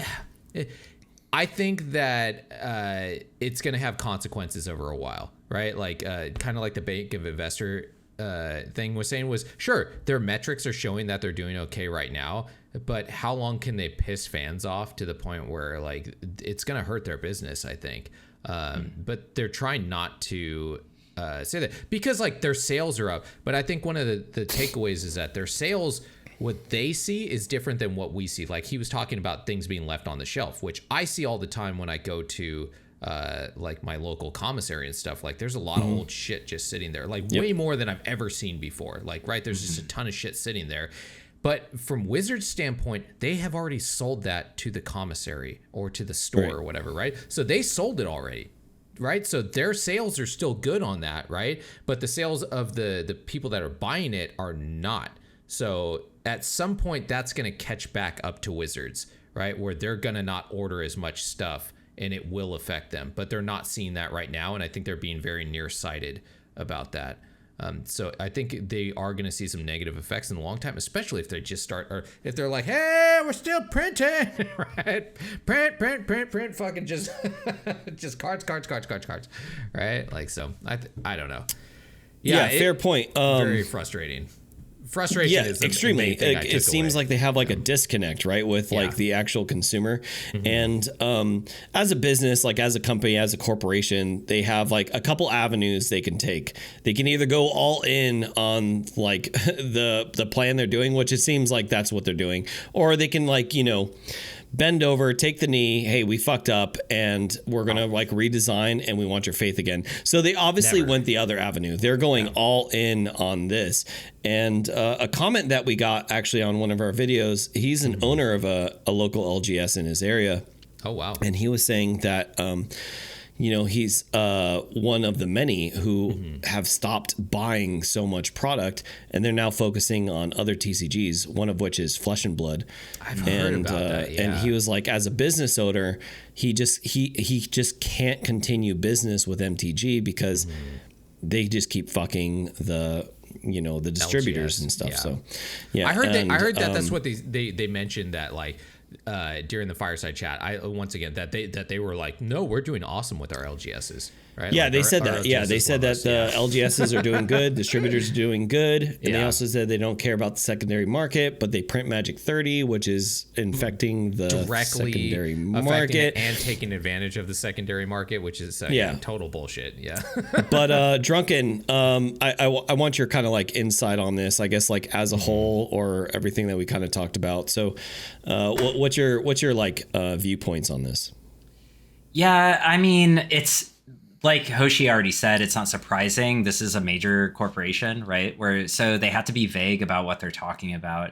And I think when they bring up points like our sales are good and stuff, like that's just a vague statement. And like, you know, they can say that and reflect to something, but like, unlike what I think Hoshi is saying, I think they already see the negativity of their sales. Like you're saying in your commissary, your local commissary, they have like an excess of products, and Wizards knows that, because I think this is already hitting them, and that's why their stocks have fallen, is because people aren't buying products like the companies like that, LGS, commissary, stuff like that, Rite Aid, Target, like all those companies that buy their products aren't buying them as frequently because they have accrued a mass of them, right? So I really do think it's about them like finding that perfect spot, and where people had an excess of free money that they could access during COVID, they don't have that anymore, and time more than anything, where they can just sit down and fucking play Magic the Gathering in their underwear on the internet all day. So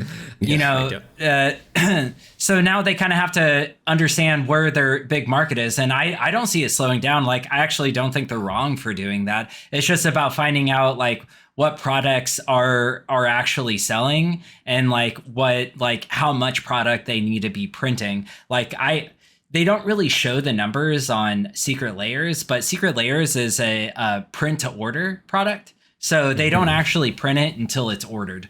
And that sounds like a really lucrative product in that situation, right? Because they can sell exactly as many as they need, and it just sounds like really beneficial where they don't have to go through a third party, so it's all profit for them. Like that's all profit. And like this brings me back to like what I was kind of saying last episode, which is like I really think, you know, rather than having Mark Rosewater, this representative of like Magic, who reaches out to the community, it really is great because a lot of companies don't even really have that. They don't have this like face that will come in and actually talk to people. They'll go to local LGSs and communicate, even though he's a fucking nutcase, and like communicate to people and like go to Comic-Con and like hold panels there. Like he does all kinds of stuff. So it's great. But rather than just having this one dude and like wearing the shit out of him, you know, making him like making him grow smegma on his dick because he can't clean himself. There it is. Yeah. But no, in all reality, edit this part. In all reality, though, like wearing this guy thin, you know, they just really need to like cut it into different categories. Like they need to have like a Mark Rosewater for the general consumer. That's like what do they call it here? Where it's like not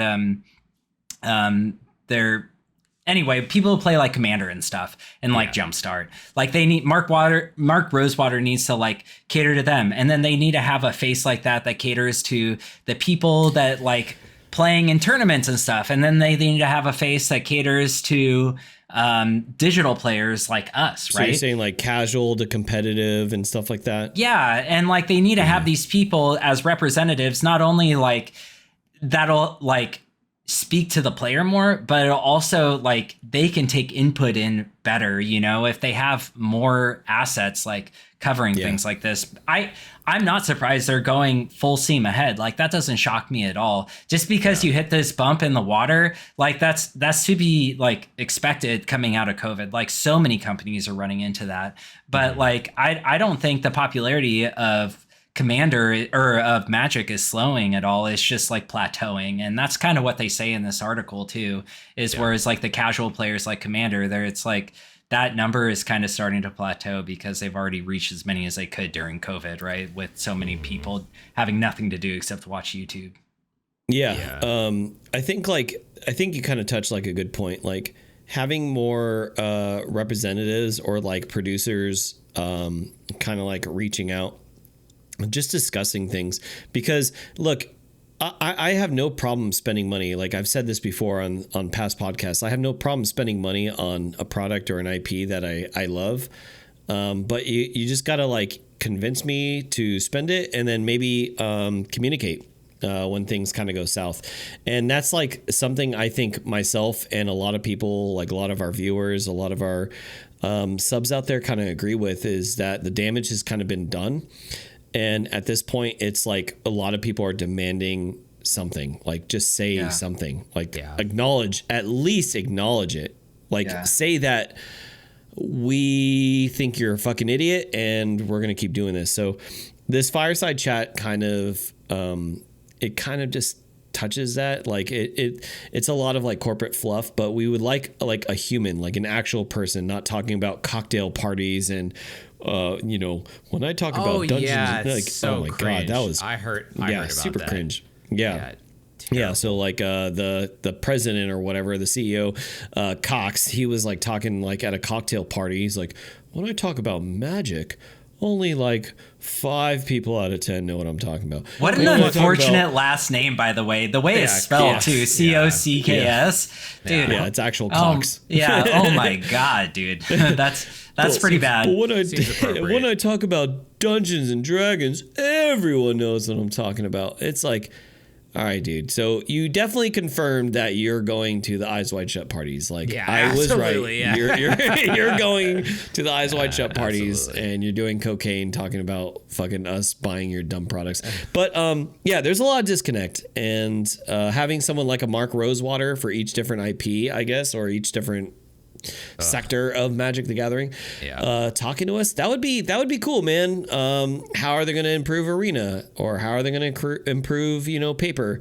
What's the future of tournaments? And something I think was like really upsetting for me is that they are not focusing on pro play, and that only 20% of people actually care about competitive. I don't know if I agree with that. Like, their numbers, their numbers are really bad. Yeah, so their esports turnouts, like, they are really bad, and they've been getting worse. And and I think that has something to do with the way they manage it. They've completely changed the pro structure, especially since the introduction of Arena, because like, what really is a pro player now at this point? Like, yeah, you have the ones that are known, but then you also have these people that just are stars on Arena. They're just not like, they don't go in person and play competitive. They don't go in person and play competitive, but they still play competitively on Arena and win tons of money. So it's like really weird the way, they need to figure that shit out, man. To your point of like them admitting fault, that's never going to happen unless they say something like, they say a racial comment or something like that. They're never going to come out and just say we were wrong. But like, you're right. Like, if they were to come in and be like, we have heard what you said, and we are, and we are now going to invest more money into the players. Address it, or something. And like, we're going to have an Arena community team that's going to reach out and talk to people, and like,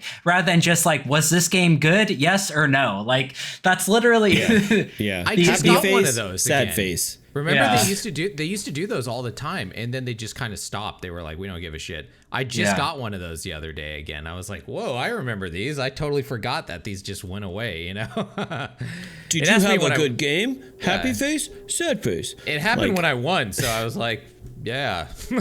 I ignore it every time. I'm just like, whatever, because they only send it to me when I win now. There's a lot of ignoring. Like I said, it's like I've said, if you guys haven't seen, you got to watch the videos that I made on the retrospective of this whole debacle, because something that's true for me, and I'm pretty sure with both of you as well, like, I fucking love this game. Like, I love Magic the Gathering, like, literally with all my heart. It helped me, be who I am. Like, it was a way to connect, and it was a great way to make friends for me growing up. I met these two fucks. I mean, I already knew them before, but when we were all awkwardly like, oh, do you guys know about Magic? And then it turned out all three of us fucking played. Like, it just made our friendship that much stronger. Many nerd things that we were into, but this was arguably the nerdiest, maybe, at least at the time. Yeah, it was super nerdiest, and it's fucking nerdy, dude. And I love it. It made me embrace being a fucking nerd, man. Like, before I used to like be shy and never talked about like Magic. Now people are like, oh, what are you looking up? I'm like, Magic the Gathering. Yeah, I play that fucking game. And they're like, and then my coworkers would be like, oh, like, that's nerdy. I'm like, yeah, it is. Damn right it is, and I fucking play it. Like, it's kind of like a pride thing. So it's kind of like upsetting with the disconnect. And if you're going to go this route, if you're going to go like all in and shit out more product, and you're going to say that 80% of all your future products are going to be for casual players and collectors and stuff like that, that's fine. But talk to us about it. You know what I mean? Like, talk to us about, in a real setting, not a fireside corporate fucking fluff chat where you're telling us that we're wrong and that everything that is true is incorrect. Like, according to our sources, we don't see that at all. Yes, it is. Your little stocks have dropped. You know what I'm saying? Like, dude, so talking about the product that they shit out all the time, I've been looking at this Magic data science stuff, and this is crazy. So how long has Magic's been out for? Like over 20 years, right? Well, 30 years. That's what they're doing, celebrating the 30. Yeah, oh, that's right, 30 years. Yeah, so 30 years of Magic. In the last year, they have printed 13% of all Magic cards were produced in the last year. That's fucking crazy. 13% of new that doesn't include reprints. Just all new cards, 13%. There's like 20 something, maybe 30,000 cards, right? And they just came out with like so many new ones last year. I really hope they have a lot of R&D, that they up their R&D staff, because like, making that much product in 1 year, the chances for like, just fuck ups is so high. Drunken, I have a question for you. So saying that 80% of people are casual, Obviously, the majority is Commander, but now I think Pleasant Kenobi said that there was like, oh man, I got to get the correct number. I'll post it up in a text right now, but I think it was like over 400 potential commanders that have been printed. Oh yeah, it's 425. Just like the last like couple years. Yeah, that was from this data. You know what I'm saying? Thing. Like, yeah. So how do you feel about that? Like in a commander standpoint, how do you feel about them just like overprinting? I think it's really complicated because I always want more, like personally, and I think it's good to change things up because like the last thing you ever want to do is go into the same commander game every single time, even though it's like, it's a singleton format, so that's kind of impossible, but you just like to see different types of interactions, right? And sure. I think the big thing is that like where people get hung up and like where I got hung up and I know you got hung up, Apollo, is like this collector's mentality where it's like you get collector's fatigue, right? You're like 425 fucking commanders. That's like a lot of money I need to spend to get all that stuff. But I think ultimately you just need to like people need to realize that they don't need it. Like, well, you don't need Magic to begin with, right? It's just a fun like thing that you have the ability to do as like a casual thing, right? Like, I have it on screen right now, by the way, the all the stats. So I think like, I don't know, it's tough, man. Like the casual audience is growing and they want to continue to grow it. And I don't own a corporation and I don't have like the statistics to see all this stuff, but like, I don't blame them for wanting to for continuing. It's going to just keep happening. Right. I think the thing is though, they need to find the balance and like right now they're not there. And yeah, like you said, they produce a lot of shit this year and they don't have the people to buy all this shit. But coming in the future, I'm sure they'll find the balance where they're still going to be producing way more shit than we need. But it just is. It just seems like a lot. 1.6 commanders a day. Hoshi, I have a question for you, but before I get into that question, I want to let everyone know that I am going to do a follow-up video because IGN, for some reason, WotC gave IGN Magic 30 after how much flack they got. And IGN gave them a pretty interesting review. Yeah. So you're going to have to watch that video to get my take on it. Yeah, the biggest video game source in the world, IGN. Yeah. So like literally will buy video games based on what IGN says, right? Yeah, Well, whether that's a good thing or not. They're not going to give it to any Magic person because they're going to shit all over it. So it makes sense that they would go somewhere else. But it doesn't make sense because they knew already it was bad. Well, it's arrogant. It's arrogant of them to do that. If they wanted to give me that product and then pay me $100,000 on top of it, I'll stick Magic 30 up my butthole, dude. And you would do that anyway. Exclaim, yeah, that's true. And exclaim how great the product is. You know what I mean? So the question, Hoshi, yell in pleasure. The question is, so two things WotC has told us. Choose your product. Like Drunken kind of touched on that. They literally told us like, choose your product. You don't have to buy everything. Just choose what you want to buy. Whether that's a good business tactic or not, I want your opinion on that. And then what's the other quote they fucking told us? Oh man, I can't remember the other quote. But pretty much that we're wrong. You know what I mean? Let me address that. I kind of want. What's that? I said, let me address the first thing, and then maybe you could think of whatever the other. Okay. Is. All right. Go ahead. So the first one was sorry. One more time. Now you got me distracted. That you don't have to buy everything. They told you. They made it very clear. Like, don't buy everything. Yep. Yeah. Like, not every product is for everybody. And like with many things in Magic, I'm of two minds of it. One where I kind of agree with what they're saying, and one that I am like. In very much disagreement at the same time, or insulted by it. I think I'm more insulted by that than I disagree with it.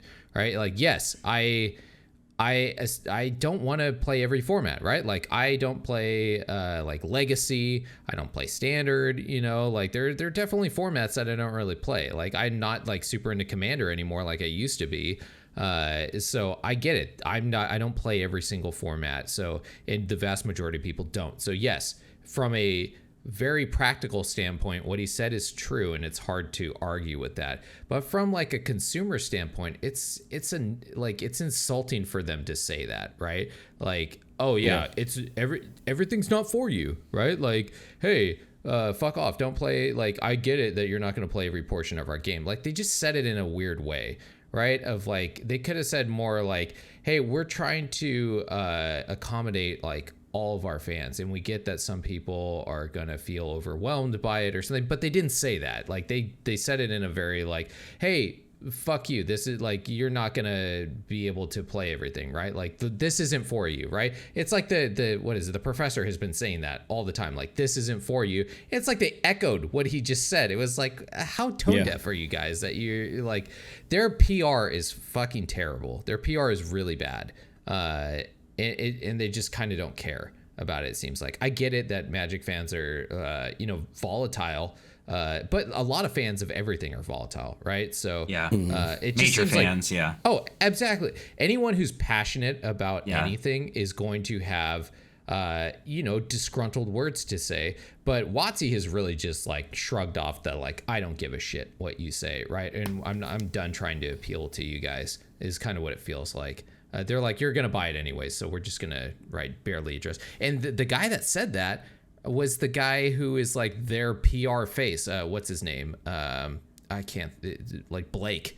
Blake is like, he's their like Mark Rosewater kind of, the guy that you were talking about where, hey, we're going to have one guy for every like format or whatever that is like our spokesperson for that. Blake is kind of like the general guy where like people are like, I'd like to have a beer with that guy, he seems cool or whatever. That was him that said that. It was like, he's like the most like, I don't know, likable guy that they have. And that was pretty tone deaf. So I'm gonna add on to what you said too. Is that you are right, and it is kind of like really not reading the room on their part, because they're like, you don't need to buy everything. Get what accommodates your style of play, but then at the same time, their biggest the biggest amount of money they throw into anything is a casual player, which is Commander. And then, but at the same time, they're like, hey, we're gonna release these like legacy or modern products, but then like half of the cards in there are catered to Commander. So it's like, okay, this, like you're saying, buy what suits you, what suits your form of play. And that's Commander's their biggest cash cow. But at the same time, like if every product you make is like Commander centric, even their standard formats now have like way more legendary cards in it than any other, before standard sets that release. So like it is a little confusing, right? And it does seem a little greedy at the end when, every product is really just catered to Commander. Right? Yeah. Digital being the only one that isn't really. Yeah. I mean, it makes sense from their standpoint of like, Commander is their number one thing now, right? So they're just like, everything is pointed towards that. The weird thing that's a conflict about that was Commander became popular because of their ignorance really of the format, right? Yeah, Commander it was like the cheap players, like it was like powerful Magic. Yeah, it wasn't made by WotC. It was the fans that made that format, right? Elder Dragon Highlander. It was like, and they ignored it for a really long time. And then they were just like, fine, we'll give you guys this one little set that we make every year, which is this Commander drop thing. And then other than that, we don't really care about it because we didn't come up with that format. And then now it's through their ignorance, it became the most popular thing, and now it seems like they're actively trying to destroy that. Yeah. Like, well, it's funny because like back in the day, they were so upset that Sheldon and his homies like made this format that ended up becoming the most popular. They were so fucking pissed about it. Yeah. And then they like conceded. Because, as a business, you got to make money. They're like, so people they started like it. The pre-cons. Yeah. And whoopsie. Everyone loves it. And people love it. When I play with my play group here, every play group I've played with, whatever city and state I've lived in, it's fucking Commander. Love Commander. We're not having modern tournaments. We're not having legacy tournaments. We're not doing draft. We're not doing sealed. I mean, draft and sealed, it's like... For me, it's either with you guys, get a couple drinks at a fucking LGS or something. Yeah. Or with my wife, you know what I mean? Like, let's play some Jumpstart, which is probably the best form of that. For sure. It's absolutely ridiculous because it's obvious this is the clear fucking way to go. I just feel like they're like discombobulated a lot with like my thoughts and how I rant and I'm all over the place. That's how WotC is as a whole, like as a fucking umbrella. Like they're just all over the fucking place, man. Like they know that Commander's the best, but they keep fucking doing this. They don't know what they're doing with Arena. They're fucking doing Alchemy. No one likes fucking Alchemy. People have voiced their opinions and they're not reaching out to us, which I think like a lot of frustration is. But let's go ahead and end it. I just want your guys' final thoughts. So we talked a lot about paper. We talked a lot about this like fireside chat. Make sure you guys check out the other videos that are on our YouTube if you're listening on the road and stuff like that, because I go in a little bit more in depth into that. But final thoughts. How does this affect Arena? Because Arena is the main game here. We are an Arena channel. We do talk about historic. A lot of people want to know what we think about Arena. So Drunken, I'm going to throw it back to you. With this whole debacle, is Arena in danger, or is there anything they can do to help Arena, or does this even affect Arena at all? So I'm going to say this like ultimately doesn't affect Arena at all. I think this is mostly based around their paper product, and like they do say that like majority of their players are casual, and I don't know if they ever break down like what their digital sales are compared to their paper sales, but it'd be interesting to see, right? And to me, I think the only effect it has on Arena is it's frustrating seeing all this like money they produce, like they put into like making these paper products for casual players, where it seems like there's so many quality of life improvements that could happen to something like Arena that just like are not happening. I feel like it really is like the redheaded stepchild of Magic the Gathering. Like they just like rarely put any effort into it. It seems the client is often running like shit. And the only thing that keeps me in is the game is just really good, and you can't get like that good of a game anywhere else, you know, like that's subjective, but like, you know, it's also like kind of true. It's like, it's known as the most complicated game in the world. And like, even though Arena doesn't have as deep of a card pool as paper, like it's still probably way more complicated than any other digital card game you could play right now that still has like a really sound rule set. And so that was a long-winded way of saying I don't think they're investing enough money in this, where like if they invested more, I think they could see way more gain out of Arena. It's just, you know, sometimes I don't know, their head's so far up their fucking ass, man. I don't know. Yeah. Spectator mode, multiplayer. Those are things we've talked about in past pods, but let's throw it back to you, Hoshi. Final thoughts, the future of Arena. I mean, does this affect it at all, or do you have any thoughts on this? I think it does in a major way, because one of the takeaways from this fireside chat was that the number one player of Magic the Gathering that they get the most money out of, which is what they care about, right, is players of card and digital at the same time. So dual players, basically people that play Arena and people that play in paper, they are the number one cash cows for them.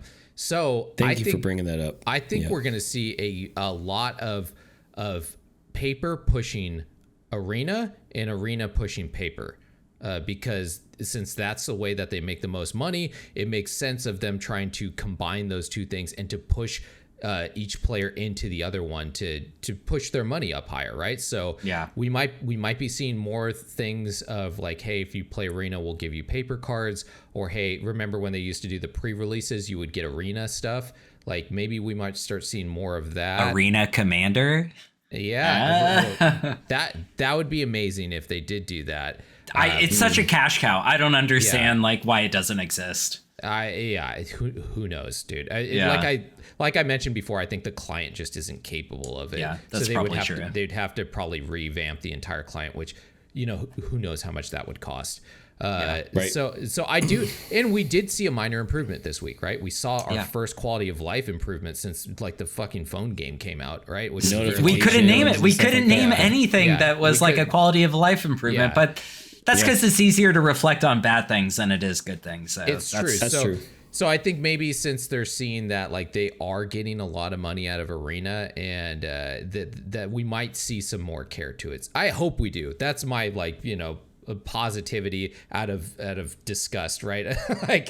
My grossness of them wanting to mine us for money, hopefully, right? That, like, I feel like, once again, I'm dual mind. Like, I want WotC to get punished for like their disgusting behavior that they've had, but I also love the game and and in fact the company in a way, right? Because they've produced this game, so I want them to be successful. But at the same time, they're like my kid. It's like they're my kid that I love, but I want to correct his bad behavior, right? Like I want to like punish him so that he starts acting better, right? I feel almost the same way about WotC. Like I want to or my dog, right? Like he did something bad. I love my dog, but I want to smack him on the nose with a newspaper and be like, no, bad boy, you do better, right? Like come on, you're my buddy. You be a good buddy, right? You be a good buddy.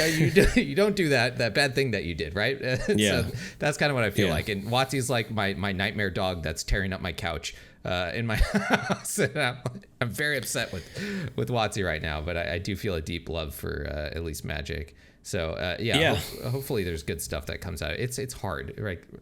Like because it's tough. Final thoughts. I mean, obviously this is going to be another 2-hour episode, but this is what you guys want, right? You want to hear us three fucking rant about this shit. You guys like it. Our last video did really good. Yeah. So we want to know if you guys want to hear more of this stuff or just individualized videos, but. My final thoughts on this, Hoshi, you brought up a good point, and that's something I did not mention from the Fireside chat, is that actually the majority of people who spend money on Magic as a whole are people who buy paper and Arena, and that is all three of us. Yeah, that's 100% right here. All three of us do that. Like we literally talked about this last time. I don't know if it was on the air or it was in pre-production, but when the Commander products would be released, all of us would pre-order them. Definitely Drunken Dork bought every single one since they've been out. You know what I mean? Up until about a year ago, until the 15 set in, like Jumpstart and all that stuff. Yeah, I buy Jumpstart. Yeah, that's the only thing I buy now, Jumpstart. Yeah. To kind of conclude what Hoshi said too, how do you punish them? Voting with your wallet, whether that's the right thing, that's on you personally. For me, I'm still doing it. No, it's 100% the right way. Yeah, always vote with your wallet. Yeah, vote with your wallet because when they do see the hit, at the end of the day, they can have all these conversations. They can have all these fire chats, side chats they want. They can talk about these fucking stupid cocktail parties. No matter what, if they're not getting the money, they have to get the money. So the way to do that is to improve. Hopefully that means that we'll get some good quality of life from Arena, more than we've been getting. I'm actually very surprised that we got anything at all. But just a couple things: spectator, multiplayer, Commander. It's a step in the right direction, honestly. Yeah. At least the takeaway is it's a step in the right direction. You're right. So let's just go ahead and end the main phase 2 there. Unless you guys got any final thoughts you want to add. No, I mean, I'm sure I do, but we can save that for we could rant forever. We can save it for another video. Yeah, I've got like 5 more thoughts. I'm sure they'll give us more juicy content to talk about next week. Too. I mean, like how much did we have to skim this down already just to fit these things in here? I mean, another 2 videos I'm going to have to release just to fucking talk about IGN and shit. So yeah, it's nuts. All right, great. Well, with that then, let's move into our main phase. Endstep. Sorry, Endstep. Main phase again. Yeah. You know what? Start it all over. Let's do it again. Main Please phase 3. Yeah, right. All right. Well, 100th episode, 3 hours, 10 seasons. Rick and Morty. Our Endstep is where we go over our comments, questions, corrections. Yeah, this is our mailbox where we look at what you guys have sent us on Discord. So Apollo, once again, take it away for this one. What do we got in the mailbox? Oh man, we got some cool stuff. Oh yeah. Binary Soulist on our Discord posted a card, Falaji and Antiquarian, 4 mana 3/3 with haste. When it centers the battlefield, conjure a duplicate of another target creature or artifact you control in your graveyard. Oh, so this is like, I think we were talking about how this wasn't that good. We were talking about combo Unearth. potential with it. Okay. Yeah, so he posted a recent podcast. The combo potential with this one is Prototype, but it's not much of a combo. That's a good. See, that's why you got to join the fucking Discord. You guys are smarter than we are. The Discord? Yeah, I we like did. that. Discord. Discord, yeah. Regardless. Yeah, our homies on the fucking Discord are obviously much more smarter because, I don't think any of us realized that. With the prototype with Unearth, but that's a good idea right there. Yeah. You prototype something and then you can unearth it for cheap. Okay, cool. Nice. Okay. And then CY. Oh man, you're looking forward to this one. Hell yeah. I've been I've been holding this one in. I liked the Jeopardy style questions, but I agree with Apollo. Oh, God, my that God. drunken Amazing dorks for you, word. CY, what are you doing to us, dude? How dare you? Oh, I love you, bro. I love stroke you. his ego like this. Drunken Dork's wordplay was a bit of a misdirection than a hint, which feels opposite from the typical Jeopardy wordplay. Thank Okay. you. I agree. Specifically foretell.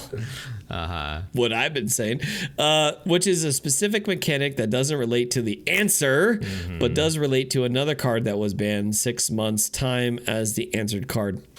I'm also on the fence on using the term trickster to describe a different card since it's using a different name of a particular card.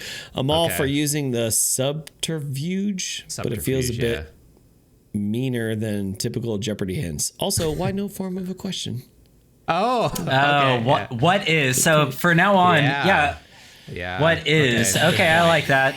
Good point. Yeah, if we're I gonna like do that like too. Jeopardy I like style that. questions. Yeah.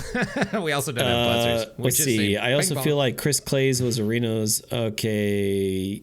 All right. That's nothing. No, yeah, he said, I also feel like Chris Clay was Arena's Morrow, but left 3+ years ago, so there is a position, but it's likely they are radio silent because the internet is terrible. So yeah, you probably are onto something with that, CY. Yeah, they did have like a voice for Arena, but yeah, it's just, because Arena is the digital format, they are the squeaky wheel for sure.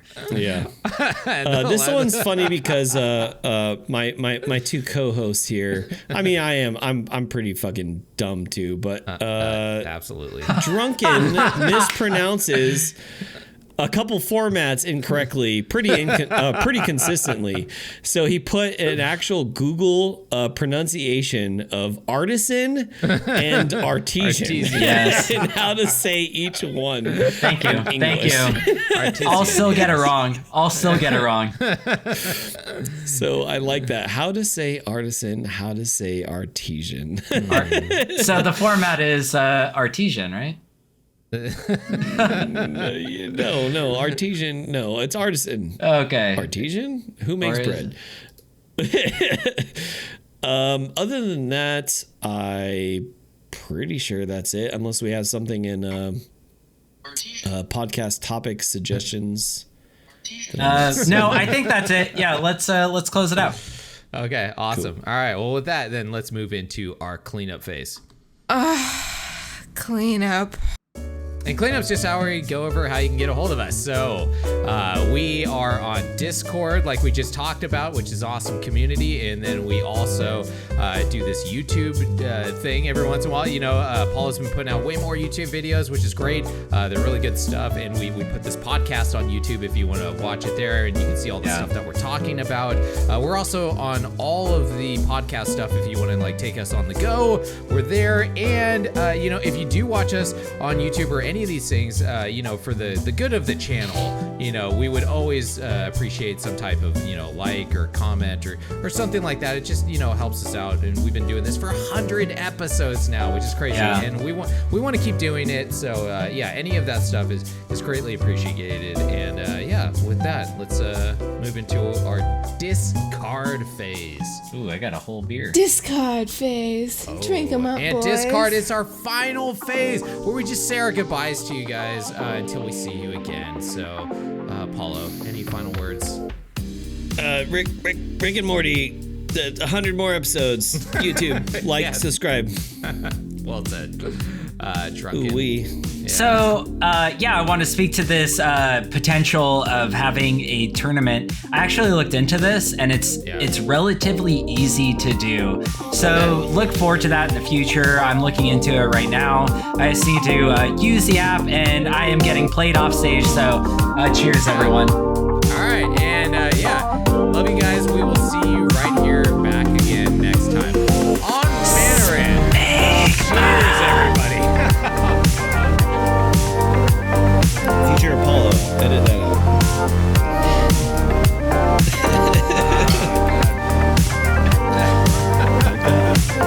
Yeah. Back to the future. Yeah, your intro today, man, was dude. The intro was golden. It was like chef's kiss. Dude, I used to be a paramedic. I saw truly disgusting things in my life, and I felt like the vomit started creeping up my throat. Dude, it was I think we need that. We need to bring in those people that want to hear intros like that. It's gotta be a slow draw up to that. You can't just start off with smegma flaps or whatever. Yeah. I need to clean the smegma folds, I mean, I don't know, smegma, and you guys talk about brown lotus, like that's disgusting content. No, it's incredible content. That was my take on it. Call it like the brown eye of Eldrazi or something, man. No, brown lotus. You just ruined the most expensive card. That was me. Magic 30 didn't do it, you did. I was so proud of myself when I thought of brown lotus. Good job, Toshi. I'm patting you on the back. Thank you. That was my taste. That was me tasting up, like trying to put a little bit of